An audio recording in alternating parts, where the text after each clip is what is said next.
সেই রকম একটা সরকার ব্যবস্থা যাতে তৈরি হয়। তো সেটা তো মানে বর্তমান ফেব্রুয়ারিতে যদি নির্বাচন হয় সংস্কার ছাড়া, তাহলে তো জনগণের যে আশা আকাঙ্ক্ষা, এই যে আত্মত্যাগ এত মানুষের, সেটা তো বিফলে যাবে, সেটা তো আর হলো না। অবস্থা এখনো নির্বাচনের যে করার জন্য এরা বলছে যে আমরা ফেব্রুয়ারিতে নির্বাচন করবো, কিন্তু সেই ফেব্রুয়ারিতে নির্বাচন করার মতো যে সক্ষমতা প্রশাসনিক থেকে আরম্ভ করে সর্বক্ষেত্রে, সেটা তো তাদের এখনো অগোছালো। অবশ্য সেনাপ্রধান যেটা বলতে চেয়েছেন এবং অন্য যারা এ পর্যন্ত ব্রিফিং দিয়েছেন সরকারের পক্ষ থেকে, তারা বলতে চান যে এটা হচ্ছে তাদের রুটিন মাফিক একটা আলাপ আলোচনা, মানে সমঝোতা কিংবা ওই নির্বাচন যে হবে ফেব্রুয়ারিতে, সেই নির্বাচনটাকে কিভাবে সেনাবাহিনী, নৌবাহিনী, বিমান বাহিনী তারা যথাযথ দায়িত্ব পালন করবে সেইটা। কিন্তু জনগণের মধ্যে কিন্তু এই ধরনের নাই। জনগণ মনে করে যে একটা অস্বাভাবিক পরিস্থিতি তৈরি হয়েছে এবং এটা ভিতরে ভিতরে আরো অনেক দূরে গিয়েছে এবং এই সরকার মানে করবে, মানে ফেল করবে, নতুন সরকার তৈরি হবে এইরকম একটা অনেকে বলে থাকে। এবং এটা নিয়ে আজকে সারাদিনে বিভিন্ন জন বিভিন্ন ভাবে কথাবার্তা বলছেন যে এই সরকার যে সমস্ত উপদেষ্টা ছিল তারা সব বেশিরভাগ ক্ষেত্রে কিছু উপদেষ্টা ভালো কাজ করছেন, আর খুব একটা ভালো সামলাইতে পারে নাই এবং তারা সামলাতে পারছে না। সামনে নির্বাচন যেহেতু একটা আসছে, সেটা অত্যন্ত কঠিন হবে। সেখানে যেহেতু আওয়ামী লীগ আছে, তারা তো এই নির্বাচন বানচালের জন্য সর্বাত্মক চেষ্টা করবে।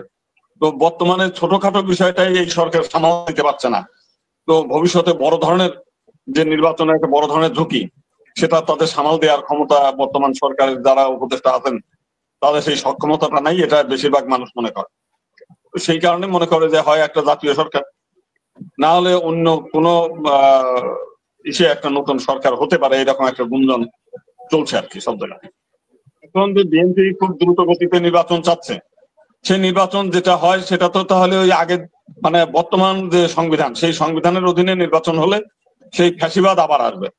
তাহলে বৈষম্য বিরোধী যে আন্দোলন এবং জনগণের যে আশা আকাঙ্ক্ষা ছিল যে একটা ফ্যাসিবাদ বিরোধী, ফ্যাসিবাদ যাতে আর ফিরিয়ে না আসে, সেই রকম একটা সরকার ব্যবস্থা যাতে তৈরি হয়। তো সেটা তো মানে বর্তমান ফেব্রুয়ারিতে যদি নির্বাচন হয় সংস্কার ছাড়া, তাহলে তো জনগণের যে আশা আকাঙ্ক্ষা, এই যে আত্মত্যাগ এত মানুষের, সেটা তো বিফলে যাবে, সেটা তো আর হলো না। তো সেই কারণে জনগণের পক্ষ থেকে যেটা ছিল, সংবিধান সংস্কার করে বিচার প্রক্রিয়া কমপ্লিট করে তারপরে একটা মানে নির্বাচন, সুষ্ঠু নির্বাচন, এইটা হচ্ছে জনগণের প্রত্যাশা। কিন্তু দাদা তো সেখানে বিএনপি তো খুব তাড়াহুড়ো করছে।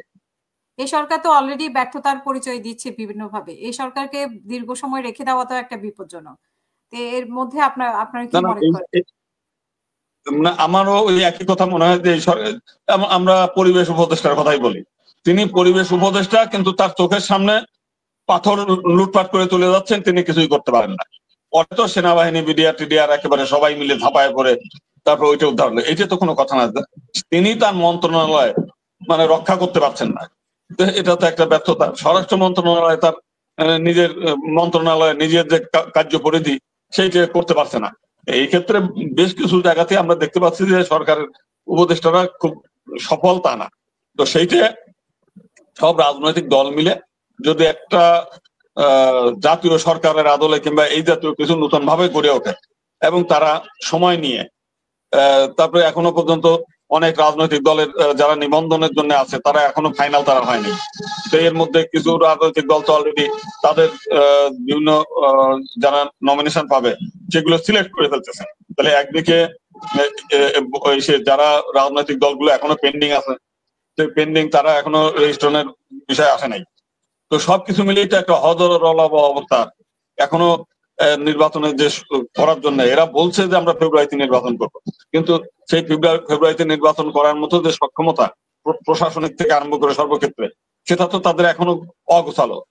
তো সেই কারণে আমরা মানে সাধারণ জনগণ মনে করে যে বর্তমান সরকার সব দিক থেকেই ব্যর্থ। দু একজন উপদেষ্টা ভালো কাজ করলেও বেশিরভাগ ক্ষেত্রে ব্যর্থ। তো সেই কারণে এটা ঢেলে সাজিয়ে নতুন ভাবে জনগণের প্রত্যাশা পূরণের জন্য নতুন ভাবে একটা সরকার ব্যবস্থা করে, অন্তর্বর্তীকালীন সরকার হোক, একটা তত্ত্বাবধায়ক সরকার হোক, যদি হাইকোর্ট তত্ত্বাবধায়ক সরকারের বিধানটা ফিরিয়ে নিয়ে আসে তখন তো তত্ত্বাবধায়ক সরকারের অধীনে নির্বাচন হতে হবে।